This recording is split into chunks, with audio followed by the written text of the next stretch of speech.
जी दोस्तों, welcome again. मेरा नाम है बहरोज़ और आज की वीडियो एक रिकॉर्डेड पॉडकास्ट है विद यासीन निज़ामी।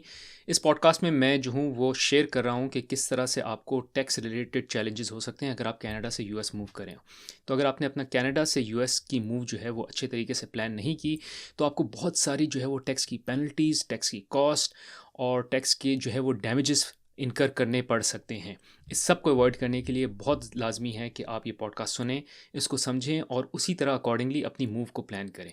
इसमें सो मच सो कि आप किस तारीख को मूव करते हैं वो भी आपके टैक्स पे इम्पैक्ट कर सकता है। आपकी आरआरएसपी, आरईएसपी, टीएफएसए, घर, ये सारे इम्पैक्ट्स जो हैं वो मैं इस पॉडकास्ट में बताऊंगा आपको, क्योंकि मेरा अपना ही एक्सपीरियंस रहा है कि मैं खुद कनाडा से यूएस मूव किया हूँ। बहुत सारी मैंने जो है वो मिस्टेक्स की, बहुत सारी चीज़ें मैंने खुद सीखी समझी और ये सारी चीज़ें मैं आपसे आज शेयर कर रहा हूँ ताकि आपको कोई मिस्टेक ना करनी पड़े, ताकि आप जो हैं वो पूरी तरह से अवेयर हों कि वो क्या चीज़ें हैं जिनका आपको ख्याल रखना है, वो क्या चीज़ें हैं जिनको आपको पहले से सेटल करना है और वो क्या चीज़ें हैं जिनके लिए आपको कोई हेल्प लेनी है। Bye the way, I highly recommend कि जब आप इस तरह का मूव कर रहे हो तो इसमें क्रॉस बॉर्डर टैक्सेशन इन्वॉल्व हो जाती है, और जब भी क्रॉस बॉर्डर टैक्सेशन इन्वॉल्व हो, डोंट डू इट योरसेल्फ। आपको चाहिए कि आप एक प्रॉपर अकाउंटेंट हायर करें जो आपको क्रॉस बॉर्डर टैक्सेशन की जो है वो फाइलिंग करके दे सके। मेरे जो अकाउंटेंट हैं उनका मैं लिंक छोड़ दूंगा डिस्क्रिप्शन ऑफ दिस वीडियो में। उनके साथ मैंने कुछ पॉडकास्ट भी की इस चैनल पे, तो आप वो भी चेकआउट कर सकते हैं। ये लिंक जो है वो एक पेड लिंक है, हाउएवर अगर आप ये लिंक यूज़ करेंगे तो आपको एक तो 30% डिस्काउंट मिलेगा, और दूसरा ये कि ये जो आप अमाउंट देंगे उनको कंसल्टेंसी की, यही अमाउंट आप यूज़ कर सकते हैं against the final services that you will use with him. I highly recommend, highly recommend कि जब भी आप क्रॉस बॉर्डर टैक्सेशन की बात आए तो आप किसी एक्सपर्ट की हेल्प यूज़ करें, एक अकाउंटेंट हायर करें जो कि आपकी टैक्स फाइलिंग करके दे और आपको सारी चीज़ों में अवेयर करे। Rather it is better that you connect with tax accountant before you move, और बाद में जब मूव करें तब भी आप उन्हीं से उनकी फाइलिंग, अपनी फाइलिंग कराएं। मैं अपनी फाइलिंग खुद करता था जब कनाडा में था। It was more do it your self kind of a thing, क्योंकि मेरी सिर्फ एक T4 इनकम थी। बट अब चूंकि मैं यूएस मूव हो गया हूँ और मेरी कुछ इनकम जो है वो कनाडा में है, कुछ इनकम यूएस में है, और वो सारा ट्रांजिशन, उसके लिए मैं जो हूँ क्रॉस बॉर्डर टैक्स अकाउंटेंट ही हायर करता हूँ। So you can check out and reach out to him using the link in the description of this video. Lastly, before moving to the podcast, आपसे एक स्पेशल रिक्वेस्ट है कि अगर आपको इस पॉडकास्ट से थोड़ा भी फ़ायदा हो तो प्लीज़ लाइक का बटन ज़रूर दबाएं। उससे होता है कि मैं मोटिवेटेड रहता हूँ और the quality and quantity of content जो कि मैं पब्लिश करता हूँ इस चैनल पे उसको इंप्रूव कर सकता हूँ। और दूसरा ये कि इस चैनल को सब्सक्राइब ज़रूर करें, क्योंकि इस चैनल पे मैं और मेरी वाइफ बतूल जो है वो कंटेंट पब्लिश करते हैं with regards to how you can move to North America, यहाँ कैसे सेटल हुआ जाता है और कैसे एक सक्सेसफुल लाइफ गुजारी जाती है। Now without further wait, let's get rolling into the podcast. Okay, thanks folks joining our channel. आज मेरे साथ मेरे एक बहुत अच्छे दोस्त मौजूद हैं, बहरोज़, जिनके साथ मैंने पहले भी पॉडकास्ट की है अपने इंग्लिश चैनल पे भी, और काफ़ी हमें उस पे व्यूज़ आए थे। हमने एक टॉपिक चूज़ किया था कि भाई अगर आप कनाडा से निकलना चाह रहे हैं, आप सबको पता है कि कनाडा के हालात इस वक्त क्या हैं, और हर कोई जो है वो कनाडा से यूएस की तरफ मूव होने का सोच रहा है। तो अगर आपने ऐसा मूव करना है, तो आपको ये समझने की ज़रूरत है कि आपकी जो टैक्स इम्प्लीकेशंस हैं वो क्या हैं, क्योंकि ये एक बहुत कॉम्प्लेक्स सब्जेक्ट है। और बाय द वे, हम लोग कोई टैक्स अकाउंटेंट नहीं है, हम सिर्फ अपना एक पर्सनल जर्नी शेयर कर रहे हैं आपके साथ। अगर आपने कोई लीगल एडवाइस लेनी है तो प्लीज़ किसी टैक्स लॉयर से, किसी टैक्स अटॉर्नी से कॉन्टैक्ट कीजिए। लेकिन हम जो है इस वीडियो के अंदर आपको कुछ गाइडलाइंस देंगे जो हमने खुद सीखी हैं अपनी जर्नी के अंदर। मेरे तो नहीं, ख़ास तौर पे बहरोज़ ने, क्योंकि बहरोज़ ने ये जर्नी किया है कनाडा से यूएस का। तो हम इनसे जानेंगे कि भाई क्या वो टैक्स इम्प्लीकेशंस है जिसका हर किसी को सोचना ज़रूरी है। अगर आपने प्लान भी करना है कनाडा से मूव करने का, लेकिन you have to think about कि आपकी जो टैक्स इम्प्लीकेशंस वो क्या है। टीएफएसए के हवाले से, आरईएसपी, आरआरएसपी, इन्वेस्टमेंट प्रॉपर्टी है तो उसके हवाले से वो तमाम चीज़ें आपने ज़रूर उस पे प्लानिंग करनी है, क्योंकि that is going to cost a lot. अगर आप सही तरीके से नहीं करते तो सीआरए आप पे बहुत ज़बरदस्त पेनल्टी मार सकता है। तो विदाउट फर्दर ड्यू, बहरोज़ कैसे हैं आप? अस्सलाम वालेकुम। I am good Yasin, thank you. Thanks for joining Behroz. हमने जो पिछली पॉडकास्ट की थी इंग्लिश में, वो उस पे काफ़ी अच्छे व्यूज़ आए थे, ऑलमोस्ट 60,000 व्यूज़ आ चुके हैं अब तक, और काफ़ी कमेंट्स भी और एंगेजमेंट भी हुई थी। तो हमने सोचा कि एक क्यों ना हम इसमें उर्दू में बात कर लें एक दफ़ा, क्योंकि जो उर्दू ऑडियंस है हो सकता है उन तक वो पॉडकास्ट ना पहुँची हो। तो आज हम इस पे इस तरह से बात करेंगे। तो पहले तो थोड़ा-सा अपना इंट्रो दे दीजिए कि आपका क्या इंट्रो है, क्या बैकग्राउंड है, और उसके बाद फिर हम एजेंडे की तरफ जाएँगे। Thank you Yasin. बिल्कुल, वो पिछली पॉडकास्ट पे बहुत अच्छे जो हैं वो कमेंट्स आए थे, रिव्यूज़ आए थे, एंड उसी की वजह से आई थिंक हम दोनों इनकरेज हुए हैं कि एक बारी फिर से कनेक्ट करें और एक डिफरेंट ऑडियंस को भी ये एजुकेट करें। और आपने बिल्कुल सही कहा कि ये वो प्लानिंग है जो आपको पहले से करनी है। और मैं एक और बात भी डबल क्लैरिफ़ाई करता चलूँ, आपने कह दिया है उसको, मकसद ये नहीं है कि हमारा जो या मैं जो भी आपसे शेयर करूँगा वो हरफ़ आखिर है, मतलब इट्स द फाइनल थॉट और द फाइनल आंसर। तो इसका जो मकसद है इस पॉडकास्ट का वो ये है कि आपको ये पता चले कि आपने क्या सवाल पूछने हैं, अपने टैक्स अकाउंटेंट से। मेरी एडवाइस आपको नहीं होगी कि ये डू इट योरसेल्फ करें। ये डू इट योरसेल्फ चीज़ नहीं है, it is a lot complicated. बहुत सी चीज़ें आपको जो हैं वो एसेट्स रिक्लासिफ़ाई करने हैं, बहुत से आपको एसेट्स क्या बेचने हैं, नहीं बेचने हैं, परचेज़ करने हैं, ये सब आपको मैथ सारी करनी है। बट द आइडिया इज़ कि अगर आप इन्फॉर्म्ड होंगे, तो आप अपने जब टैक्स अकाउंटेंट के पास जाएँगे, तो उनसे आप स्मार्ट क्वेश्चन्स कर सकते हैं। तो ये मकसद है इस पूरी पॉडकास्ट का। मेरा अपना जो है वो जर्नी यही रहा है कि मैं ओरिजिनली पाकिस्तान से हूँ। I have been in Middle East as well. Dubai में रहा हूँ मैं 7 साल और फिर कनाडा मूव हुआ था फॉर 6 इयर्स और फिर decided to move to USA 2 years back. और इसी मूव के दौरान जो है वो I got all aware of all the tax implications. कुछ मैंने मिस्टेक्स भी की, कुछ I was aware of. But मुझे बेनिफिट ये था कि when I was moving my company was sponsoring my move, तो उसकी वजह से दे असाइन्ड मी पहले पीडब्ल्यूसी और उसके बाद उन्होंने केपीएमजी के जो है अकाउंटेंट्स असाइन किए। अच्छा, उससे भी फ़र्क नहीं पड़ता, क्योंकि वो भी अकाउंटेंट्स जो हैं वो बहुत सारे जो हैं वो इंडिया में लोकेटेड होते हैं। तो बहुत बारी उनको मुझे बताना पड़ रहा था कि यार आपने ये चीज़ देखी है, आपने ये सोचा है? इट्स जस्ट दैट क्योंकि मेरा अपना यूट्यूब चैनल है apart from my day job, जिस पे एक उर्दू में है, हिंदी उर्दू में है और एक जो है वो इंग्लिश में है, जिसमें मैं पर्सनल फाइनेंस की बातें करता हूँ, तो मुझे अपना इंटरेस्ट है। तो जब भी कोई चीज़ वो मुझे बताते थे, तो मैं उस पे थोड़ी-सी सर्च करके वापस आके काउंटर क्वेश्चन्स करता था। So I did so many counter questioning and so many understanding of the situation कि आई आई वाज़ लाइक यार, मुझे इतना पता चल गया कि किसी का अगर एक नॉर्मल स्टैंडर्ड केस होगा, तो उसको मैं एक अच्छी एडवाइस दे सकता हूँ। And hence I'm here, hence we did the English podcast, and this is why I'm here, and this was like a quick intro to the podcast and to myself as well. Thank you very much Behroz. थोड़ा-सा अपना आप interest भी बता दीजिए क्योंकि आपका भी YouTube channel है उर्दू में भी और इंग्लिश में भी। तो ऑडियंस को पता चल जाए कि भाई आप किन टॉपिक से बात करते हैं ताकि अगर किसी को आपको फ़ॉलो करना हो तो वो आपके लिंक्स को जो है फ़ॉलो कर सकते हैं। मैं वो लिंक्स जो है अपनी डिस्क्रिप्शन में डाल दूँगा। तो जिसको भी बहरोज़ को फ़ॉलो करना हो तो प्लीज़ डू सब्सक्राइब। थोड़ा-सा बता दीजिए कि आपका जो टॉपिक्स ऑफ इंटरेस्ट है वो क्या है इन चैनल्स के ऊपर?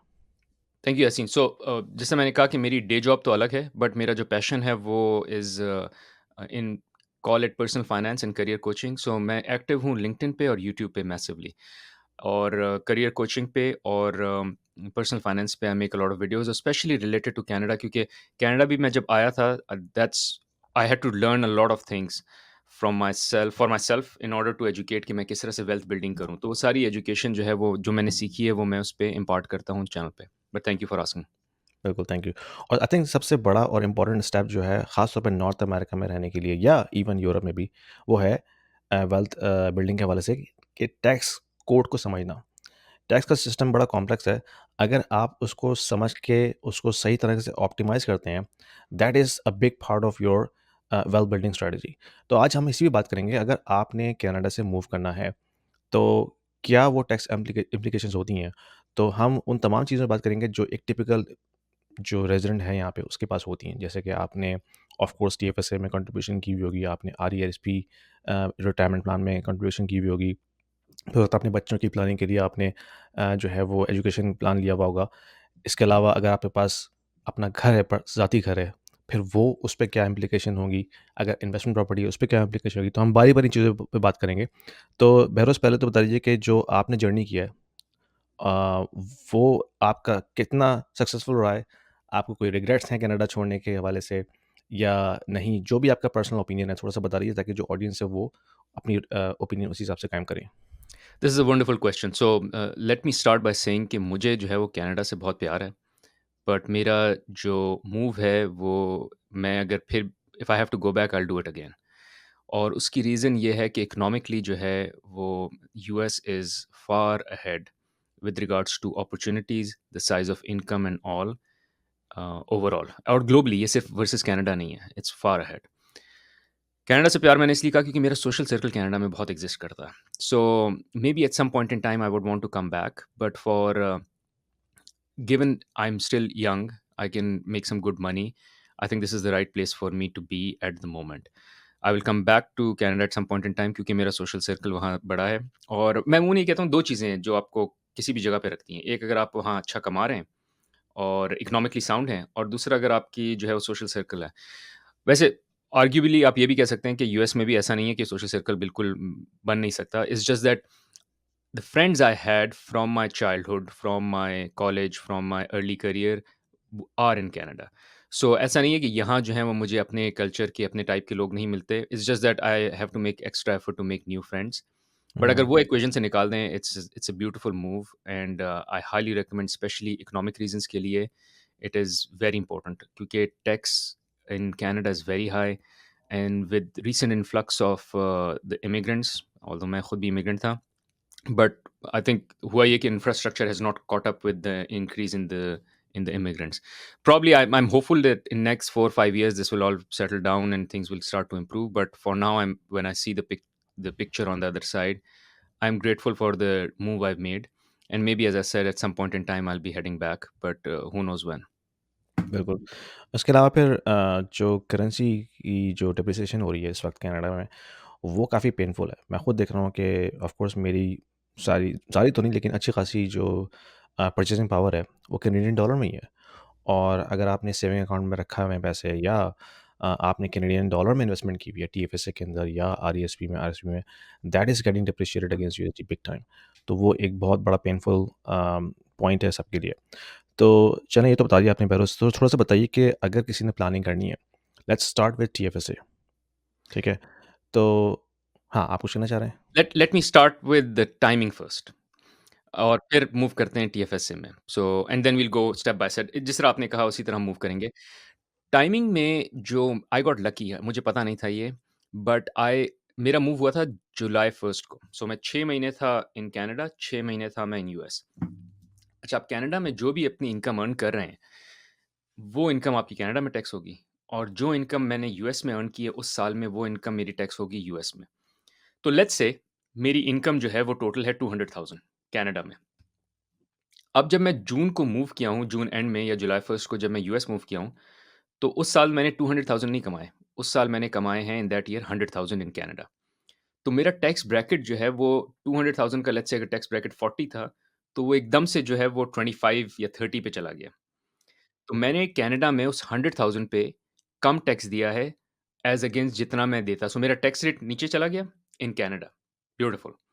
अब जब मैं यूएस में मूव हुआ हूँ, तो यूएस में भी मेरे पास सिर्फ़ 6 महीने की इनकम दिखाने को है, क्योंकि मैं कनाडा की इनकम तो नहीं दिखा रहा। मेरा डे स्टार्ट होता है in US as of July 1। तो लेट्स से मेरी यूएस में भी इनकम 200,000 है, बट टैक्स पर्पसेज़ के लिए जो मेरा ब्रैकेट होगा वो 100,000 होगा, क्योंकि मुझे सिर्फ़ 6 महीने की सैलरी मिली है। तो सडनली मैंने कम टैक्स दिया उस साल कनाडा में भी, और कम टैक्स दिया मैंने यूएस में भी। तो ये एक अच्छी चीज़ है, अगर आपने अपने कोई ऐसे, स्पेशली यूएस में ये इम्पोर्टेंट है कि अगर आपका कोई कैपिटल गेन वगैरह हो रहा है, और इवन कनाडा में भी इम्पोर्टेंट है, रादर कनाडा में शायद ज़्यादा इम्पोर्टेंट है ये, कि अगर आपकी कोई कैपिटल गेन आ रहा है, और वो आपको कैपिटल गेन जो है वो आपको हाई टैक्स रेट पे लगेगा, क्योंकि जिस साल आप कैपिटल गेन लेते हैं, उसका कैपिटल गेन में होता ये है कि जो भी आप कैपिटल गेन अर्न करते हैं, उसका 50% पे आपको, there is a new rule which is $250,000 से अगर अबव होगा तो चेंज, इंक्लूजन रेट चेंज हो जाता है, बट लेट्स कीप, अगर छोटा-सा कैपिटल गेन है आपका $100,000 तक का, तो उसके 50% पे आपको टैक्स देना पड़ेगा, और वो जो टैक्स आप देंगे वो अपना मार्जिनल टैक्स रेट देंगे। बट ये वो साल है जिसमें आपके मार्जिनल टैक्स रेट दोनों तरफ बिल्कुल टैंक कर गए। तो ये वो साल है जिसमें आप अगर थोड़ी-सी स्मार्ट प्लानिंग करें, तो you can also get rid of some of your investment, जिसमें आप कैपिटल गेन्स अर्न कर लें, उस पे टैक्सेशन कम कर लें। So that's another planning that you can do overall based on timing. मुझे पता नहीं था ये, I only realise when I stepped in US, तो मैंने देखा कि मेरा टैक्स रेट जो है वो मार्जिनल कनाडा में भी कम है और यूएस में भी कम है, मैंने कहा अमेजिंग। बट अगर मुझे थोड़ा-सा पहले पता होता, तो मैं थोड़ी-सी अच्छी प्लानिंग करके अपने कुछ एसेट्स ऐसे डिप्लीट कर लेता, जिसकी मैं कैपिटल गेन की एक्सरसाइज़ कर लेता। बट इन एनी केस वो शायद मैं उस वक़्त इसलिए भी नहीं कर सका, वो that was year 2022, all the stocks were down, so I really didn't I couldn't, मतलब इन हाइंडसाइट मैं I don't penalize myself a lot, और क्योंकि मैं ये भी सोचता हूँ अगर मैं कुछ बेचता भी तो क्या बेचता?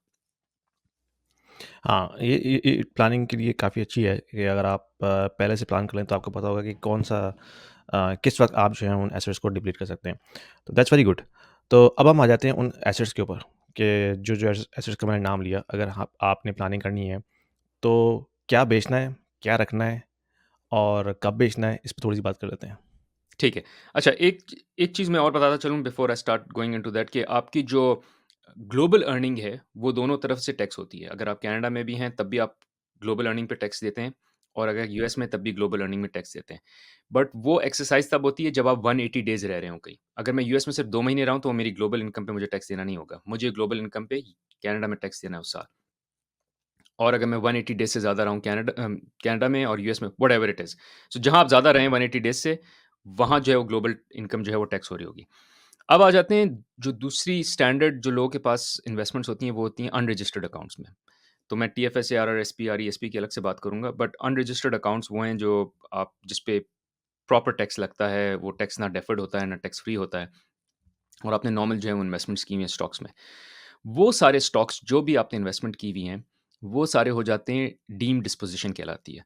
सो फॉर इंस्टेंस आपने एक स्टॉक लिया $100 का और मैंने मूव किया है जुलाई 1, 2022 को, और उस तारीख को उस स्टॉक की वैल्यू है 120। अब वो स्टॉक मैंने बेचा नहीं है, पर मुझे उस $20 के गेन पे टैक्स देना होगा कनाडा गवर्नमेंट को। अनरियलाइज़्ड गेन। सो वो गेन मैंने किया नहीं क्योंकि मैंने बेचा नहीं, बट वो कनाडा ये अज़्यूम करता है कि आप जा रहे हैं, हम ये अज़्यूम कर रहे हैं कि आपके सारे एसेट्स बिक गए, और सारे एसेट्स बिक गए हैं, तो ये जो एसेट बिके हैं, इस पे कैपिटल गेन हुआ है $20 का। इस $20 पे आपको हमको टैक्स देना है, और वो फिर आप अपना टैक्स वहाँ लायबिलिटी क्लोज़ करके आते हैं। यूएस में जो आपकी नई बेस है अब उस स्टॉक की नई बेस 100 नहीं है, अब उस स्टॉक की नई बेस है 120, व्हिच इज़ गुड, क्योंकि अब आपको जो है वो आपने कनाडा में तो टैक्स दे दिया उसका, अब आपको यूएस में जो टैक्सेशन शुरू होगी वो 100 से नहीं शुरू होगी, वो 120 से शुरू होगी। तो and then the capital gain will start on top of the 120। तो उसके लिए आपको जो यूएस में आईआरएस है, उसको आपको कुछ इन्फॉर्म करना पड़ता है कि भाई ये मैं जो स्टॉक्स है मैं लेके आ रहा हूँ अपने साथ, और इसकी क्योंकि मैं ऑलरेडी इस पे जो है कैपिटल गेन टैक्स पे कर चुका हूँ कनाडा में, तो अब जो मेरा स्टार्टिंग पॉइंट है वो यहाँ से है 120 से, तो इसके लिए आईआरएस को कैसे पता चलता है? So not at the time of moving. आपने at the time of moving तो आपने सिर्फ कनाडा को सेटल किया है, अच्छा। और वो भी eight the time of moving नहीं किया, bye the way. You just did that math for yourself. आप करें ये, जब आप जुलाई 1 को आ रहे हो तो आप बैठ के वो मैथ कर लें, अपनी एक एक्सेल टेबल बना लें कि ये मेरे स्टॉक्स थे, ये उसकी वैल्यू थी, इतना कैपिटल गेन है। हुँ, जब टैक्स सबमिट करने का टाइम आएगा अगले साल, तब आपने दोनों को इन्फॉर्म करना है। और इन्फॉर्म से मुराद ठीक ये है। कि it's just like you will show capital gain, help, that's it. आप अपने अकाउंट उस पे सबमिशन पे लिखेंगे कि this is the year I am moving out, और फिर आप जो है वो अपनी जो फॉर्म फिल करेंगे उसमें आप लिखेंगे ये स्टॉक्स मैंने बेच दिए। हालाँकि बिके नहीं है, बट आप लिखेंगे बेच हुँ, दिए, उस पे जो कैपिटल गेन टैक्स है वो जो ल कैलकुलेशन होगी उसकी होगी।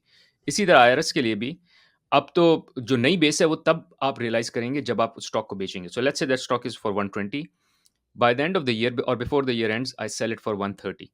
तो वो $10 का जो गेन है, क्योंकि अब बेस 120 हो गई, वो मैं अपने उस पे रिपोर्ट करूँगा आईआरएस को, सिर्फ़ वही, उसी स्टॉक को। बाकी स्टॉक जो नहीं बेचे, वो नहीं बेचे, और उस पे मैं दिखाऊँगा कि बेस इसकी 120 है। इसमें कोई प्रूफ नहीं देना होता, अनलेस और अंटिल दे वांट इट। तो अगर उनको हुँ। शक हुआ कि आपने कुछ गलत इन्फॉर्मेशन दी है, तो बोलेंगे ये बताएँ, ये 120 कैसे? ये तो नहीं होना चाहिए था 120 और whatever. And then you will send them the proof saying कि मैं जुलाई 1 को मूव किया था, हियर आर द स्क्रीनशॉट्स कि वो जुलाई 1 को उसकी वैल्यू इतनी थी 120, and that's why I used 120 as the base price. ठीक है। अच्छा, अब आगे मूव करते हैं, अगर unless you have any question on the unregistered account? नहीं, नहीं। ये तो सिंपल है। गुड। अच्छा, हुँ, यही केस होगा आपका जो है वो प्रॉपर्टी पे, अगर कोई इन्वेस्टमेंट प्रॉपर्टी है, उसकी भी हुँ, डीम्ड डिस्पोज़िशन होती है। उसमें 2 ऑप्शंस होती हैं, एक डीम्ड डिस्पोज़िशन होती है, एक नॉन होती है। बट मेरे पास एक इन्वेस्टमेंट प्रॉपर्टी थी और मैंने उसकी डीम्ड डिस्पोज़िशन इसलिए की क्योंकि उसकी वैल्यू मैंने वो आने से 1 साल पहले खरीदी थी, which was also a mistake by the way. Specially if you think at some point in time you will be leaving, don't invest in property in Canada. और ये मैं इसलिए नहीं कह रहा क्योंकि कनाडा की प्रॉपर्टी मार्केट नीचे चली गई। It's just a pain to hold it, क्योंकि उसको बाद में सेल करना जो है it's a lot of work from taxation and law point of view. But in any case उसकी वैल्यू उतनी थी जितनी कि मैंने उसको खरीदा था, क्योंकि उसमें वैल्यू में चेंज आया नहीं कोई, तो उसकी कोई डीम डिस्पोजिशन बनती नहीं थी। And I just had to report the value of that property. उस वैल्यू प्रॉपर्टी की वैल्यू आपको बताना ज़रूरी होती है कि ये मेरी प्रॉपर्टी है, इन्वेस्टमेंट, इसकी ये वैल्यू है। और अगर आपकी कोई प्रिंसिपल रेजिडेंस है तो उसकी भी आपने करंट वैल्यू मार्केट की बतानी है सीआरए को। और वही वैल्यू आपने आईआरएस को भी बतानी है कि ये वैल्यू है। ये वैल्यूज़ आप इसलिए बता रहे हैं क्योंकि इस वैल्यू से कैपिटल गेन कैलकुलेट होगा।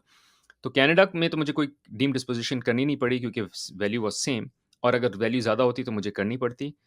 और प्रिंसिपल रेज़िडेंस के लिए तो वैसे ही कोई डीम डिस्पोज़िशन नहीं है क्योंकि उस पे वो टैक्स फ्री है, principal residence in in Canada altogether. तो जो भी मैंने कैपिटल गेन क कमाया है अपनी प्रिंसिपल रेज़िडेंस पे, उसमें मुझे टैक्स नहीं देना पड़ा। लेकिन अगर आप जब आप मूव करते हैं कनाडा से, तो उस पॉइंट के बाद से वो जो आपका जो प्रॉपर्टी है, जो पहले प्रिंसिपल रेज़िडेंस थी, अब वो प्रिंसिपल रेज़िडेंस नहीं रही। तो उस पॉइंट से लेके ऑनवर्ड्स अगर आप उस प्रॉपर्टी को रखते हैं तो फिर उस पे तो कैपिटल गेन बनेगा ना? बिल्कुल। सो फॉर इंस्टेंस मैंने प्रॉपर्टी ली 1 मिलियन की, प्रॉपर्टी जब मैं जिस दिन जा रहा था वो थी 1.2 की। तो मैंने सिर्फ़ सीआरए को बता दिया कि इस वक़्त मार्केट वैल्यू 1.2 है and that's it. I don't have to pay hmm, any tax because ये मेरा जो है वो प्रिंसिपल प्रॉपर्टी है। यूएस में भी मैंने बता दिया कि मेरे पास एक प्रॉपर्टी है जिसकी वैल्यू 1.2 है। अब अगर वो प्रॉपर्टी बिकती है 1.3 की, तो उस पे जो है 100,000 का गेन है। वो 100,000 के गेन पे क्योंकि अब गेन 1 मिलियन से काउंट नहीं हो रहा, अब गेन काउंट हो रहा है 1.2 से। हुँ। वो 100,000 के गेन पे मैं कनाडा में भी टैक्स दूँगा और यूएस में भी टैक्स दूँगा। अच्छा, लेकिन ये यानी कि टैक्स प्रॉपर्टी पे दोनों पे टैक्स देना पड़ेगा? हाँ, बट ये टैक्स डिफरेंशियल होगा। सो जितना टैक्स मैंने कनाडा में दे दिया, वो दे दिया और जो रिमेनिंग टैक्स है वो मुझे यूएस में देना पड़ेगा। इसमें प्रॉब्ली होता ये है कि आपको विथहोल्डिंग टैक्स देना पड़ता है कनाडा में, वो full and final hmm, liability होती है और जो रिमेनिंग टैक्स है आपका, वो आपको यूएस में देना पड़ेगा ऑन दैट प्रॉपर्टी डिपेंडिंग कि डिफरेंशियल टैक्स क्या है।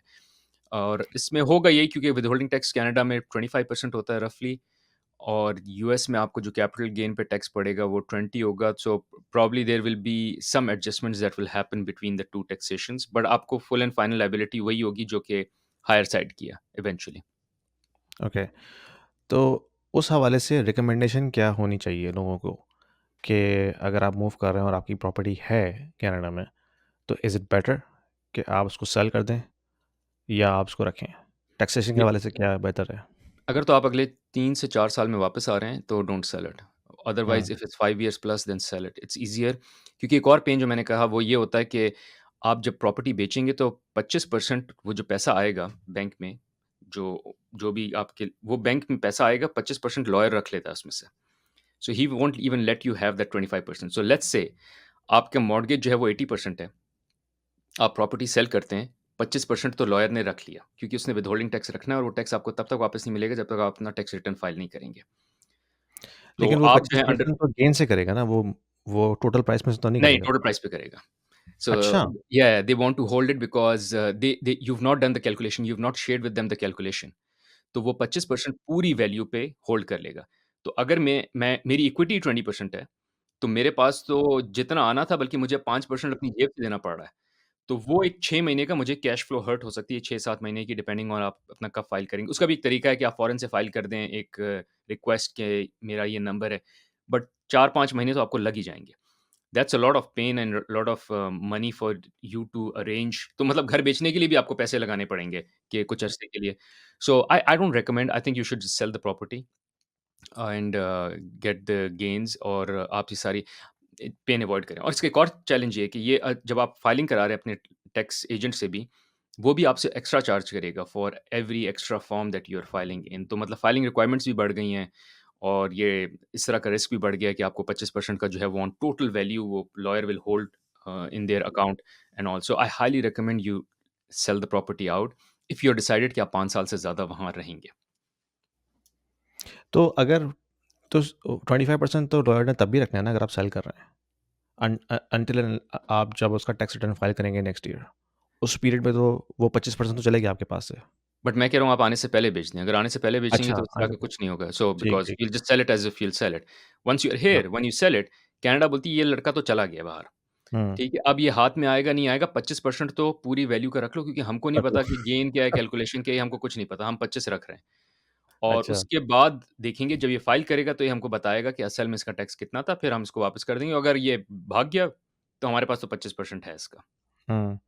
यानी कि 25% टोटल वैल्यू का तो काफ़ी ज़्यादा है क्योंकि नॉर्मली तो आप 20% मैक्सिमम डाउन करते हैं, एक एवरेज बंदे की बात करें, लेकिन जो बहुत से न्यू कमर्स होते हैं, वो तो मेरे ख्याल में 10%, 15% डाउन करते हैं।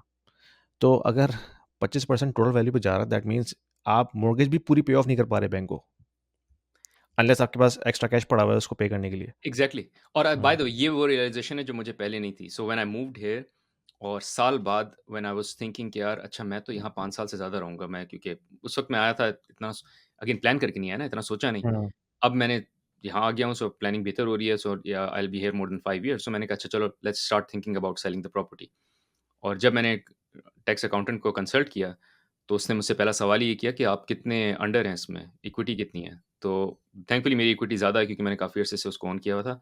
तो मुझे हर्ट नहीं होगा बट उसने कहा कि ये एक इम्पोर्टेंट चीज़ है जो कि पीपल जस्ट मिस आउट और बाद में उनको पता चलता है कि वो तो they are actually under the 25% in terms of equity तो उनको तो हुँ। कैश अरेंज करना होगा इसको मैनेज करने के लिए, सेल को। तो फिर इसमें बेहतर ये नहीं कि आप फिर घर को ना बेचें, आप उसको किराए पे चढ़ा दें। एटलीस्ट आप वो जो 25% की जो विथहोल्डिंग जो टेंशन है, उससे एटलीस्ट बच जाएँगे। सो मैं तो कह रहा हूँ कि आप आने से पहले बेचें, ताकि आपको ये हाँ, सारा पेन ना एक तो वो ऑप्शन हो गया ना, अगर हो। वन्स यू आप वो ना हाँ। कर सके, तो I think the option B is कि आप उसको फिर ना बेचें, आप उसको किराए पे चढ़ा दें। सेकंड इज़ यस, अगर तो आपने हुँ, नहीं किया तो फिर आप उसको किराए पे चढ़ा दें। So that's what I did, मैंने उसको किराए पे चढ़ाया हुआ है। बट उसका फिर वही पेन है कि उसमें एक एक्स्ट्रा फाइलिंग चलती है इन यूएस, जो कि मुझे फाइलिंग करनी पड़ रही है। हुँ, प्लस मैनेज करना टेनेंट को फ्रॉम फार अवे। हाँ, उसमें भी देयर आर ऑप्शंस, मतलब आप जो है वो किसी को असाइन कर सकते हैं टेनेंट को मैनेज करने के लिए। अच्छा, उसमें एक और फिर चीज़ क्या है, उसमें एक और चैलेंज ये है कि मुझे जो है वो हर महीने अपने जितनी भी रेंटल इनकम आती है, उसका मुझे एक परसेंटेज अराउंड 25% अगेन विथहोल्डिंग मुझे सीआरए को हर महीने सबमिट करना है। हर सो महीने? अच्छा। On total income, so total rental hmm, income let's say $3000, उसका 25% जो है वो मुझे सीआरए को सबमिट करना है हर महीने। Without deducting any expenses? Nothing. फिर जब मैं अच्छा, अपना फाइनल रिटर्न फाइल करूँगा, तब मैं डिडक्ट करूँगा एक्सपेंसेस और वो मुझे पैसा वापस करेंगे। सो आई हैव अ अच्छा। Major cash flow hurt on my rental income as हाँ, वेल, क्योंकि तो वो बेसिकली सीआरए कह रहा है कि भाई तुम जा रहे हो ना, कोई मसला नहीं है।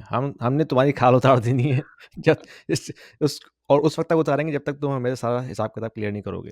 एग्ज़ैक्टली, तो एग्ज़ैक्टली। सो अच्छा। वो उसपे भी एक और उसपे एक एक तरीका है अवॉइड करने का, but then you will have to assign someone in Canada जो कि आपके लिए वो इनकम रेंटल इनकम कलेक्ट करे और फिर आपको जो है वो फिर पा उसक इट्स कॉल्ड एनआर-6 एनआर-4 कोई इस तरह की वो नॉन रेज़िडेंट फॉर्म्स कहलाते हैं। उसका चैलेंज इसलिए था कि मैं इसलिए नहीं कर सका क्योंकि जो बंदा असाइन होगा वो फिर रिस्पॉन्सिबल हो जाता है। So he becomes as if your employer is paying you money. He becomes the employer who is paying you money, and then he has to report to CRA कि उसने कितना पैसा आपको दिया, कितना नहीं दिया। हुँ, मैंने जब पूछा था, तो बहुत से स्टेट एजेंट्स जो हैं वो ये काम करते हैं, बट वो कहते हैं कि हमको साल के 1 महीने का रेंट चाहिए, ये सारा काम करने के लिए और हम आपकी प्रॉपर्टी भी देखेंगे, मैनेज करेंगे और ये एनआर-6 की सबमिशंस भी आपके लिए करेंगे। तो मैंने कहा नहीं यार, ये I will just keep it simple for me, क्योंकि मैं हुँ, कैश हर्ट ले सकता था, I didn't want it complicated. बल्कि so much so I remember asking my brother, तो उसने सीआरए को कॉल करके पूछा कि क्या इसकी रिक्वायरमेंट्स है? उसने बोला भाई आप लायबल होंगे अगर कोई भी रेंटल इनकम जो है वो कहीं मतलब प्लस माइनस होती है या कोई टैक्स मिस होता है, so you will be liable as well equally. तो उसने मुझे कहा था कि मतलब you will have to continue paying because तुम तो जा रहे हो, बाद में मेरे ऊपर लाए। And then I was like यार क्यों किसी को पेन में मैं डालूँ, और फिर I didn't want to pay anyone either, so I went hmm, with the route जिसमें कैश हर्ट आती है। So I am saying there is an option जिसमें आप कैश हर्ट अवॉइड कर सकते हैं, but you will have to assign someone who becomes liable, CRA उसको भी चेक करती है, it's a lot of work. हुँ।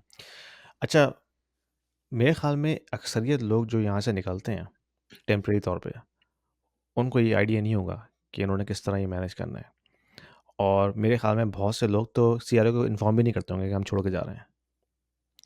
तो उस केस में क्या पेनल्टी होती है अगर सीआरओ को पता चल जाए कि भई आप यहाँ नहीं हैं और आपकी रेंटल प्रॉपर्टी जिसमें आपकी इनकम आ रही है और आप सही से इसको फ़ाइल नहीं कर रहे, आप ऐसे फ़ाइल कर रहे हैं जैसे आप ऑलरेडी यहाँ हैं, तो क्या उस पे होता है एक्शन? तो तो इसमें एक 2 तरीके हैं, एक तो आप जिस साल जा रहे हो उस साल आप एक आध फॉर्म होता है वो आप सबमिट कर लें to tell them that you are leaving. मैंने ये नहीं किया था, but then you hmm. Do it as part of your tax return. तो वो भी हो नहीं सकता है लेट्स जब से आप अगर टैक्स कोई नहीं रिटर्न करता, कोई ऐसे ही अगर चले गया, कोई दुबई चले टैक्स गया। रिटर्न हाँ, यू मीन अगर टैक्स रिटर्न ही फाइल नहीं करता, बिकॉज़ वो ये कह रहा है कि नहीं मैं कनाडा छोड़ गया। हाँ, exactly. Oh no, I think they will come after you big time. I don't know hmm, क्या उसकी पेनल्टीज़ होंगी, but I am sure it's just like you not paying your tax on it. So assume करें आज अगर आप अपना tax return अगले साल का फाइल नहीं करें, तो आपको जो पेनल्टीज़ आएँगी वही पेनल्टीज़ मुझको लगेंगी अगर मैं टैक्स रिटर्न उस साल में हुँ, फाइल ही ना करूँ। Because for them you are earning money from their country and you have to pay tax on that earnings that you are making. Hmm, और इसमें एक और चीज़ जो इम्पोर्टेंट है वो ये है कि जब आप वो अपना टैक्स रिटर्न सबमिट कर रहे हों, तो सीआरए को इन्फॉर्म करें कि आपकी प्रॉपर्टी की वैल्यू क्या है मार्केट की। बिकॉज़ अगर आपने वो नहीं किया, तो देन फॉर इंस्टेंस मेरी प्रिंसिपल प्रॉपर्टी मिलियन की है, 1.3 की थी जब मैं जा रहा था, और मैंने अगर वो नहीं किया और मुझे फॉर इंस्टेंस 4-5 साल बाद ख़्याल आता है कि यार जब मैं बेच रहा हूँ, तो सीआरए बोलेगी कि इसकी वैल्यू तो हम मिलियन उठाएँगे या हुँ, कॉस्ट प्राइस पे उठाएँगे। हमको क्या पता कि इसकी 1.3 थी या नहीं थी। So it will be very difficult for you to go back and say कि उप्स सॉरी मैं भूल गया, असल में प्रॉपर्टी की वैल्यू 1.3 थी, तो आप वो मेरी नई कॉस्ट बेस कर दें। सो हुँ, बहुत से लोग ये चीज़ करना भूल जाते हैं। सो टैक्स रिटर्न तो शायद फिर भी लोगों को याद रहे कि यार मैं टैक्स फाइल कर दूँगा, क्या है मतलब ज़ीरो ही तो फाइल करना है, या कोई रेंटल इनकम है थोड़ी-सी डाल दी, ओके फाइन। बट अगर आपने अपनी प्रॉपर्टी की वैल्यू सही नहीं बताई दोनों साइड पे, यूएस में भी और कनाडा में भी। तो वो जो इतना प्यारा एक बेनिफिट है कनाडा में कि आपको अपनी प्रिंसिपल प्रॉपर्टी की कैपिटल गेन पे टैक्स नहीं देना पड़ता, बाकी तो हर चीज़ पे टैक्स लगता है, वो भी हुँ, आपके हाथ से चला गया। So hmm. Hence it is very important कि आप कोई अच्छा टैक्स अकाउंटेंट पकड़ें, जो कि ये समझता हो क्रॉस बॉर्डर टैक्सेशन और उसको यूज़ करें। ठीक है। तो चलें हमने ये प्रॉपर्टी की तो बात कर ली, इसमें दोनों चीज़ें कवर हो गई, रेंटल प्रॉपर्टी भी और प्राइमरी रेज़िडेंस भी। अब हम आ जाते हैं जो आपके दूसरे एसेट्स होते हैं। तो लेट्स ठीक लेट्स है। Start with TFSA. अच्छा, टीएफएसए तो वो अकाउंट है कि sell it and close it और दुकान बंद करके आएँ टीएफएसए की। उसकी वजह ये है कि टीएफएसए का बेनिफिट क्या है? टीएफएसए का बेनिफिट ये है कि मैंने $100 का स्टॉक लिया इन टीएफएसए, उसको मैंने बेचा 120 का, सो वो जो $20 कैपिटल गेन है, उस पे मुझे कोई टैक्स नहीं देना। ब्यूटीफुल। कोई डिविडेंड इनकम मैंने अर्न करनी है, उस पे भी कोई टैक्स नहीं देना। अब जब आप यूएस मूव करेंगे, तो आपकी जो कॉस्ट बेस है, वो 120 नहीं होगी। सो आपने जिस दिन मूव किया, वो है 120 उसकी प्राइस। अब उसकी और इसकी डीम्ड डिस्पोज़िशन नहीं होती टीएफएसए की। तो आप ये नहीं है कि ना सीआरए को, क्योंकि आप कनाडा में तो टैक्स नहीं देंगे उसका। Your stock was 100, move to 120 on July 1st I am moving, तो $20 पे तो मैंने कोई टैक्स देना नहीं, कोई डीम्ड डिस्पोज़िशन तो हुई नहीं। डीम्ड डिस्पोज़िशन नहीं हुई, तो उसकी कोई कॉस्ट बेस रिन्यू भी नहीं होगी यूएस में। सो कॉस्ट बेस यूएस के लिए 100 ही है उसकी। तो अब आप अगर उसको बेचेंगे 130 का, तो आपको $30 पे टैक्स देना है। तो वो जो सारा टीएफएसए का बेनिफिट है of being tax free from 100 to 120 gone, और 20 से 30 पे तो वैसे ही आपको देना ही देना था कनाडा यूएस में। So make use of that capital gain, उस पे टैक्स ना दें, सब सेल करें, अकाउंट क्लोज़ करें और पैसा लेकर या तो यूएस आ जाएँ या कनाडा रखें, जहाँ भी आपने रखना है, but don't leave your TFSA account open. बेशक अगर आपको 2 साल बाद वापस भी आना है, साल बाद, 6 महीने बाद भी वापस आना है। क्योंकि टीएफएसए का अगर अकाउंट अपने आपने बेच के उसको बंद कर दिया, तो आप कंट्रीब्यूशन लूज़ नहीं करते। तो ऐसा नहीं है कि अब मैंने बंद कर दिया तो अब, और मैं 6 महीने बाद अगर वापस आ गया कनाडा में, तो मैं अपने टीएफएसए में पैसे वापस नहीं डाल सकता। लेट्स से आपने $100,000 निकाल लिए हैं टीएफएसए से। आप जो है वो 6 महीने बाद वापस आ जाते हैं कनाडा, और आप कहते हैं अब मैंने वापस खोलना है टीएफएस अकाउंट। सो आपके पास कंट्रीब्यूशन लिमिट $100,000 की है। आप वापस $100,000 डालें और शुरू कर दें अपनी टीएफएस की investment. So you lost nothing, but you will lose the tax free benefit अगर आपने उसको खुले रखा। दूसरा, आपको एक अलग से फाइलिंग करनी पड़ेगी। उसकी एक अलग चैप्टर फाइलिंग होती है, एक अलग डॉक्यूमेंट फाइल होता है, जो कि एक और पेनफुल है। जब आप किसी टैक्स अकाउंटेंट से बात करेंगे, वो पूछते हैं आपसे टीएफएस तो नहीं है, और फिर वो एक शक्ल बनाते हैं। ओफ! अच्छा वो भी है। तो बहुत बड़ा बिल बनेगा। वो एक और अलग शौक आता है। So make sure you close your TFSA account. Plus अगर कोई डिविडेंड इनकम अर्न हो रही है और आपने वो खुले रखा है, उस पे भी आप फिर कनाडा में सॉरी यूएस में टैक्स दे रहे हैं, क्योंकि वो आपने अकाउंट खुले रखा है, अब डिविडेंड इनकम आ रही है, उसकी भी फाइलिंग हो रही है, उस पे भी टैक्स हो रहा है। It's a lot of pain, you lose the tax free benefit, just close it and take your cash out. अच्छा लेट्स से अगर आप सेल नहीं करते, आप उसको ऐसे ही पड़े रहने देते हैं और क्योंकि उस पे अनरियलाइज़्ड गेन तो है नहीं, तो अगर वो ऐसे ही पड़ा रहे और वो ग्रो करता रहे और 5 साल बाद आप वापस चले आते हैं, तो फिर क्या होता है? Then it's okay, but issue ये है कि जो डिविडेंड इनकम है, उस पे आपको टैक्स देना है और उसकी फाइलिंग भी करनी है। सो दोनों चीज़ें आपको रिपोर्ट करना है कि मेरे पास एक ऐसा अकाउंट है जो कि टीएफएस से है, उसकी फाइलिंग करनी है, तो आपको लगा लें $50-100 हर साल अकाउंटेंट को ज़्यादा देने हैं, और आपको जो भी डिविडेंड इनकम अर्न हो रही है, उसको उस पे भी टैक्स देना है, उसकी ट्रैकिंग भी करनी है। तो वो भी आपको अकाउंटेंट को बताना है, वो उसकी भी रिपोर्टिंग करेगा और उस पे आपको फिर टैक्स भी देना है। सो या यू आर राइट, अगर 5 साल बाद आप वापस आ जाते हैं, उप्स! गलती हो गई, मैंने बंद नहीं किया, बट मैं 5 साल बाद वापस आ जाता हूँ, या इट्स फाइन, और कुछ सेल ना करें आप उसमें। हाँ, आप पर सेल अगर नहीं सेल करते किया, तो और आप उसमें कंट्रीब्यूशन भी नहीं कर रहे क्योंकि अगर आप वहाँ नहीं हैं, तो आपको कंट्रीब्यूशन की लिमिट भी नहीं मिल रही ना, जो हाँ, जो अलाउंस मिलता है कंट्रीब्यूशन आपको बिल्कुल नहीं हो पहले सकती, से। वरना आपको कनाडा हाँ, फाइन लगाएगा। हाँ, कंट्रीब्यूशन बिल्कुल नहीं हो सकती, बट ये कि अगर आप सेल ना करें, कंट्रीब्यूट ना करें, कैपिटल गेन रियलाइज़ नहीं होगा, कोई टैक्स नहीं देना पड़ेगा, and then you can come back to Canada and then sell it. But उसमें एक और चैलेंज ये है, आई डोंट नो आप कैसे कनाडा वापस कैसे आएँगे? अगर आप वापस कनाडा यूएस रेज़िडेंट बन के आते हैं, और हुँ। अगर आप 8 साल यूएस में रह लिए हैं as on a green card, then आप दुनिया में कहीं भी चले जाएँ, आपको यूएस में टैक्स देना है। तो फिर अगर आप आएँगे 8 लेकिन साल वो बाद, तो यूएस सिटिज़न पे अप्लाई नहीं होता नहीं, रूल? नहीं, it's also if you've lived in US on as a resident for 8 years, then anywhere you go in the world, आप पे ग्लोबल टैक्सेशन अप्लाई होती है for certain number of years. I think it's another 5-6 years, I don't know the exact number. But Canada, US ये कहता है कि आप चूंकि 8 साल यहाँ रहे हैं, आपने हमारे लो टैक्स कमाया इन नॉर्थ अमेरिका टर्म्स, अच्छी इनकम कमाई है, अच्छी लाइफ गुजारी है, और अब आप बूढ़े हो गए हैं, तो आप जा रहे हैं कनाडा हेल्थ केयर यूज़ करने, गुड। बट जो ऐशी आपने यहाँ कमाई है, वो अगले 5 साल तक आप हमको ज़रा टैक्स देते रहें। So that is another challenge, right? So अगर तो आप इट 8 डज़न्ट साल रह मैटर कि लिए, आप वहाँ के सिटिज़न हैं, नहीं हैं, अगर आपके पास ग्रीन कार्ड भी है, दैट मीन्स आप रेज़िडेंट हैं वहाँ के, यस, तो आपने टैक्स तब भी देना है चाहे आप कहीं भी रहें दुनिया में। Yes. 8 years plus as a resident citizen हो तो देना ही देना है। ये मैं 8 ईयर तब बता रहा हूँ अगर आप ग्रीन कार्ड होल्डर हैं और I don't know if it starts from green card और it starts from the residency year क्योंकि मैं जो रेज़िडेंट हूँ मैं नहीं I think it starts from the green card resident year क्योंकि इससे पहले मैं for the first 1 year I was on work visa. I think that doesn't apply. It starts from green card. So green card अगर है मेरे पास 5 साल के बाद मैं सिटिज़नशिप के लिए अप्लाई कर सकता हूँ। बट लेट्स से मैंने अप्लाई नहीं करता। मैं कहता हूँ यार मुझे ये टैक्सेशन नहीं चाहिए। और मैं 3 साल और रह लेता हूँ ग्रीन कार्ड पे, इट डज़न्ट मैटर अगर मेरे पास सिटिज़नशिप है नहीं है, मैं दुनिया में कहीं जाऊँगा, मुझे टैक्स लगेगा। So either I leave US within 8 years or wherever I go, I pay US taxes for another 5, 6 years, whatever their term is. मुझे एग्जैक्टली पता नहीं है। But there is a certain limit जिस तक आपको टैक्सेशन देनी है ग्लोबली यूएस में even if you were just a green card holder. Even अगर मैं ग्रीन कार्ड दे दूं अपना वापस 8 साल हो गए, 8.5 साल हो गए, ग्रीन कार्ड मैंने काट के वापस कर दिया, कहेंगे थैंक यू, बट अगले एक्स नंबर ऑफ ईयर जो हमारी टर्म है उसमें आपको ग्लोबल टैक्सेशन लगेगी। अच्छा, यानी कि ग्रीन कार्ड आप कैंसल कर भी दें तब भी? यस। यानी कि आपको कब्र तक छोड़ेंगे वो ले जाके। और अच्छी कमाल ये है कि यूएस के पास चूँकि गन पावर है, it's the hmm, only country जो कि ये एक्सरसाइज़ कर भी सकती है इस चीज़ को। मतलब वो मैं किसी यूके सिटिज़न से बात कर रहा था, उसने कहा यूके अगर ये लॉ ले भी आए ना, तो कोई इम्प्लीमेंट नहीं करेगा। मतलब फॉर इंस्टेंस अगर आप कल को दुबई चले जाते हैं, तो दुबई क्या यूके मतलब इतनी कोई पावर तो है नहीं कि उसके बैठ के लिए ट्रैकिंग करेगा। बट दुबई में अगर जब आप जाते हैं और आप कोई बैंक अकाउंट खुलवाएँगे, तो उसमें फॉर्म में लिखा होता है यूएस रेज़िडेंट और नॉट। और अगर आपने झूठ तो नहीं बोलेंगे, अगर आप हुँ, लिखेंगे येस, तो वहाँ से टैक्सेशन शुरू हो गई क्योंकि यूएस को इन्फॉर्म हो गया है कि दुबई में बहरोज़ ने अकाउंट खोल लिया है, जहाँ सैलरी आ रही है इसकी, 8 साल से ज़्यादा ये आपके पास रहा था, तो प्लीज़ इसको फ़ॉलो अप करें। यूके के लिए नहीं करेगा कोई, कनाडा के लिए कोई अपने हुँ। फॉर्म पे नहीं लिखेगा कि आप कनाडा के सिटिज़न हैं, नहीं है। तो ये जो यूएस की गन पावर है ना, उसके चक्कर में सारे अपने फॉर्म्स पे यूएस का एक एक्स्ट्रा टैग डाल देते हैं, हुँ, क्योंकि सैंक्शन लग सकते हैं ना फिर। जो प्रॉब्लम। आजकल सैंक्शंस की बातें हो रही हैं। अच्छा, चलें ठीक है, टीएफए से तो हमें क्लियर हो गया। ये तो मतलब सिंपल स्ट्रेट फॉरवर्ड है कि आपने बेच के आना है, वरना तो फिर आपके जो है वो ठीक-ठाक मतलब आपको कोई बेनिफिट नहीं मिलेगा, जो आपको टैक्स फ्री एडवांटेज है। अच्छा, अब आते हैं जो रिटायरमेंट सेविंग प्लान्स होते हैं, आरआरएसपी।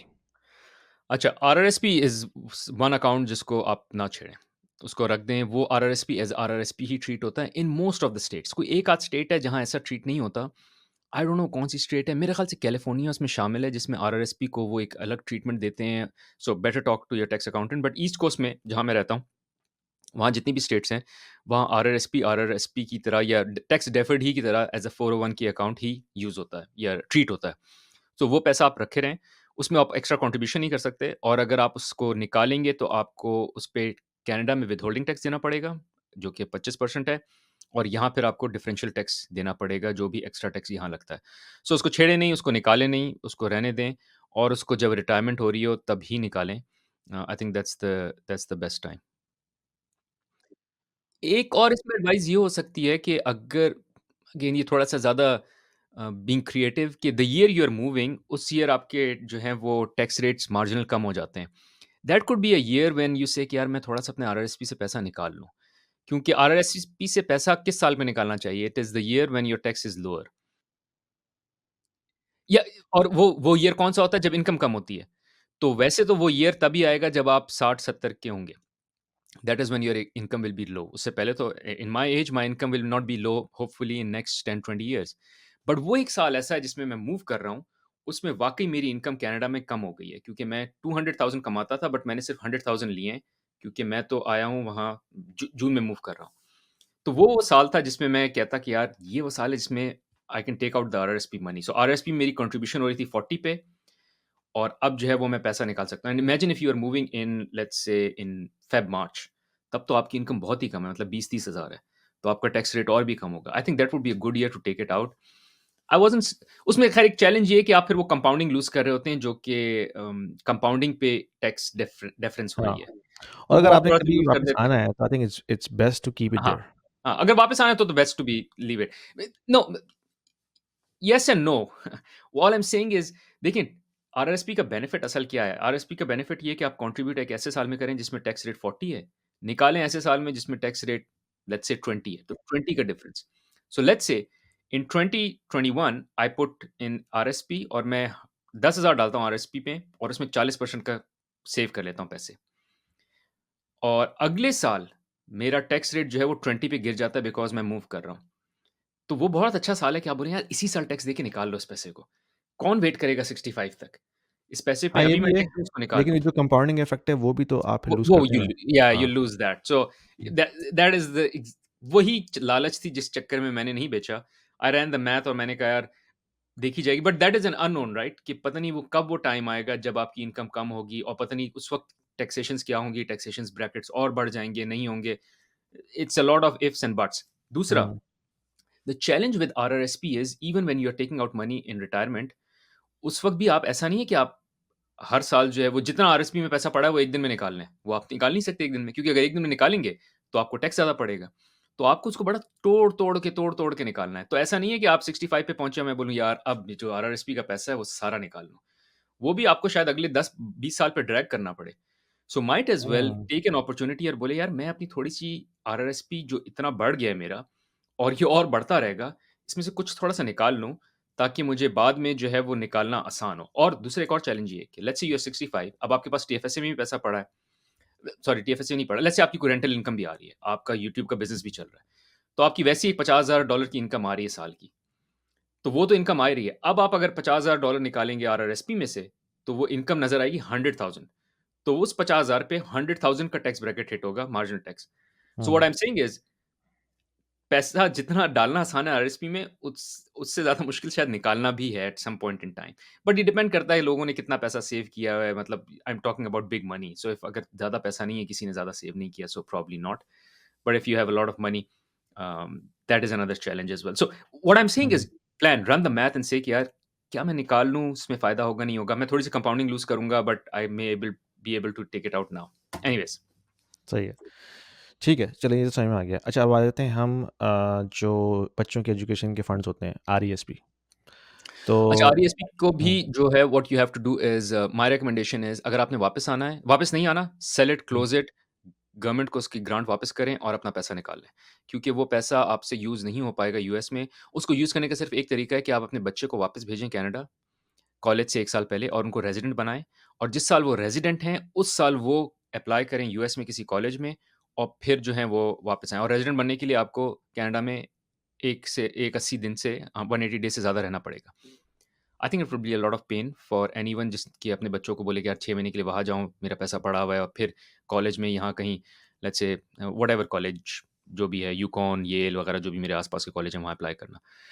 अगर आपने वापस नहीं आना तो जस्ट क्लोज़ इट, गवर्नमेंट को आपको ग्रांट वापस करनी पड़ेगी जो गवर्नमेंट ने दी है, जितना भी कैपिटल गेन हुआ है। अच्छा जो आई पिछली चेक विद ग्रांट मिली है सो सब वापस करनी पड़ेगी? सब वापस करनी पड़ेगी जो अच्छा, $500 महीने की मिली है और जो कैपिटल गेन हुआ है वो प्रोबेबली उस पे या तो टैक्स लगेगा और I think I checked with my broker उसने कहा था वो आप डोनेट कर सकते हैं to any college. So essentially आपको बस अपना पैसा वापस मिलता है और कुछ नहीं मिलेगा।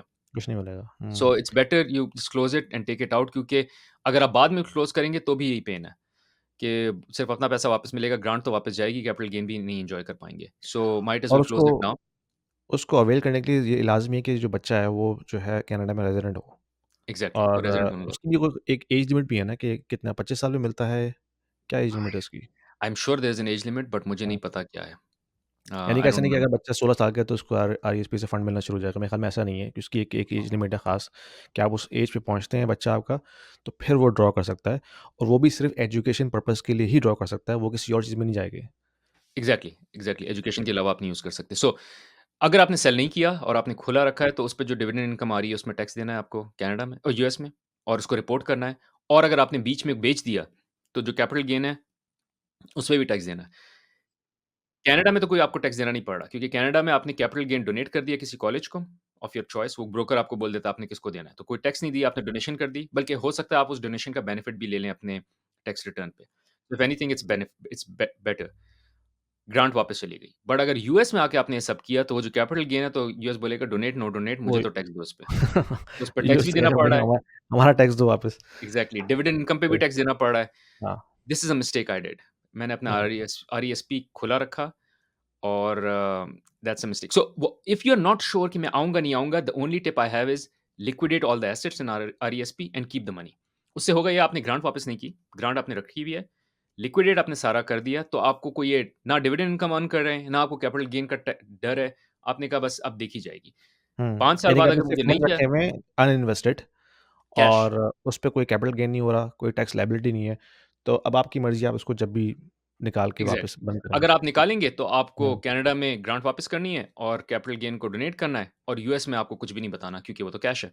हुँ। लेकिन अगर आप उसको अनइन्वेस्ट करते हैं, तो कैपिटल गेन तो हो नहीं रहा उस पीरियड में जब आप मूव कर रहे हैं। तो फिर तो कैपिटल गेन बनेगा भी नहीं ना यूएस के लिए। एग्जैक्टली, सो मैं ये कह रहा हूँ कि यूएस में आने से पहले उसको डाइल्यूट कर दें, बिल्कुल। कैश वहीं रखें। तो आपने आरईएस, सो आपने ग्रांट वापस नहीं की, आपने ग्रांट भी हुँ, रखी हुई है क्योंकि शायद मैं आ जाऊं। और ये वो सिनेरियो, सो अगर if you decided you will never come back, hmm, sell, close. If you not decided, sell, keep it, ताकि आपको ग्रांट वापस ना करनी पड़े, बट यूएस में हुँ, कोई लायबिलिटी नहीं है। और if you decided you are never coming, you are coming back, then keep it. फिर आप हुँ। 1-2 साल की उसकी रिपोर्टिंग 2-3 साल की करते रहें और उसको रखे रहने दें। और फिर ये आपके लिए भी नहीं है ना, ये तो बच्चों के लिए है। हो सकता है बच्चों को कभी वापस आना पड़ जाए, हू नोज़? दैट्स ट्रू एज़ तो वेल। ये एक ऑप्शन मेरे ख़्याल में ऐसा है कि आपको उसको कंसिडर करना पड़ेगा। फिर भी I would say my recommendation hmm. Is, अगर आपको ये, अगर बच्चे आ जाएँ, अगर अगर तो if you are using the word अगर मैनी टाइम्स और इवन वन टाइम, तो just liquidate and unlimited keep it choices हो कैश। जाएँगी। हाँ। आरईएसपी क्लोज़ नहीं करें। अगर का मतलब ये हुँ, आरईएसपी क्लोज़ नहीं करें, सारा बेच के उसको कैश रखें एंड दैट्स इट। ताकि कोई रिपोर्टिंग ना करनी पड़े यूएस में, और कोई अगर हो गया तो फिर कोई कभी कैपिटल गेन ना देना पड़े यूएस में। ठीक है। चलें चीज़ें क्लियर हो गई। इसके अलावा कोई ऐसी चीज़ है जिस पे मैंने अभी तक बात नहीं की हो बेरोज़, एक जो आप लास्ट टच करना चीज़ है चाहें? व्हिच इज़, अगर आपके किसी भी अकाउंट में 10,000 से ज़्यादा हैं इन टोटैलिटी, लेट्स से आपके 4 अकाउंट हैं और चारों मिला के $10,000 से ज़्यादा हैं outside of US, you will have to do a reporting, जो कि अलग से और बहुत से लोग भूल जाते हैं और इस पे बहुत बड़ी पेनल्टीज़ हैं। वो है ऑन मनी लॉन्ड्रिंग की रिपोर्टिंग है, उसको कहते हैं एफबार रिपोर्टिंग। और वो आपको करनी है, it has nothing to do with IRS. वो एक अलग रिपोर्टिंग है, एक अलग इंस्टीट्यूट को, इसमें आपको बताना है कि मेरा बाहर पैसा पड़ा है और वो $10,000 से ज़्यादा है, तो आपको सारे अकाउंट के नाम बताने हैं और वो सारी वैल्यू बतानी है उन अकाउंट्स में पैसा कहाँ-कहाँ पड़ा हुआ है। सो और वो सिर्फ़ बैंक अकाउंट नहीं है, bank account plus trading account. So मेरा अगर आरआरएसपी में कहीं प पैसा पड़ा है, आरईएसपी में, वो सारे अकाउंट्स मुझे अलग-अलग रिपोर्ट करने, it's a lot of pain. तो अकाउंटेंट उसके भी एक्स्ट्रा पैसे लेता है आपसे। तो जितने अकाउंट्स कम रखेंगे उतना बेहतर है, और जितना पैसा बाहर कम से कम होगा उतना बेहतर है। तो इसलिए the idea is, if you are never moving back, just liquidate your TFSA, liquidate your RESP. Unregistered account में भी वो डीम्ड डिस्पोज़िशन वैसी हो गई है, तो maybe might as well just sell it and move your money here. At best I would just leave RRSP and rest I would take all my money out and move it. But खैर ये reporting है, मतलब ऐसा नहीं कि आप money out के चक्कर में जो है वो ज़्यादा लॉस कर लें versus paying $100 for every year for reporting purposes. But I think the reason I want to say it is, don't miss on it, this is very important. और मैंने मिस कर दिया था 2022 में, जिस साल मैं मूव हुआ था उस साल मैंने नहीं किया था, क्योंकि मुझे मेरे अकाउंटेंट पीडब्ल्यूसी ने, they didn't tell me I have to do this. अगले साल पीडब्ल्यूसी गॉट चेंज्ड विद केपीएमजी और उन्होंने कहा वो आपने ये करना है, और अगर नहीं किया तो वो आ जाएगी, क्या कहते हैं, एफबीआई आ जाएगी, मतलब आईआरएस नहीं, एफबीआई विल बी एट अच्छा। योर डोर, कि आपने कोई पैसा जो है वो दबाया हुआ है। इवन तो अगर आपका चेकिंग अकाउंट खुला हुआ है जिसमें कुछ भी नहीं हो रहा, वो बस चेकिंग अकाउंट में पैसे चेकिंग पड़े हैं, वो अकाउंट भी भी आपने आपको रिपोर्ट रिपोर्ट करना करना है? है। एग्ज़ैक्टली। अच्छा, और तो और बेहतर अगर है कि बेशक, आप उसको कंसोलिडेट कर लें, अगर रखना भी है तो एक अकाउंट रखें खाली ताकि उसकी रिपोर्टिंग आसान हो। एग्ज़ैक्टली, एग्ज़ैक्टली, हुँ। या फिर $10,000 से इन टोटैलिटी $10,000 से कम होने चाहिए इर्द-गिर्द। अगर ज़्यादा हो तो अम, फिर क्या होता है? फिर आपको रिपोर्ट करना है। अगर अच्छा, $10,000 अच्छा से सही है, कम है तो समझ रिपोर्ट गया। नहीं करना। 10 से कम है तो फिर रिपोर्ट करने की ज़रूरत नहीं है, तो 10 से मतलब अगर ऊपर है मेरे पास तो 2 हाँ। अकाउंट्स हैं, एक अकाउंट हुँ, में 4,000 है, एक अकाउंट में 3,000 है, 7,000 इज़ फाइन। 2 अकाउंट्स हैं, एक में 9 है, दूसरे भी 9 है, ये 18,000 है। Now I have to report both accounts. Hmm, हालाँकि इंडिविजुअल अकाउंट 10,000 से कम है, बट मुझे फिर भी दोनों अकाउंट्स रिपोर्ट करने हैं। ठीक है। ठीक है, बेरोज़ ये तो बड़ा ही एक कॉम्प्लेक्स टॉपिक है, इसको हमने बहुत ओवर सिम्प्लीफाई करके पेश किया है।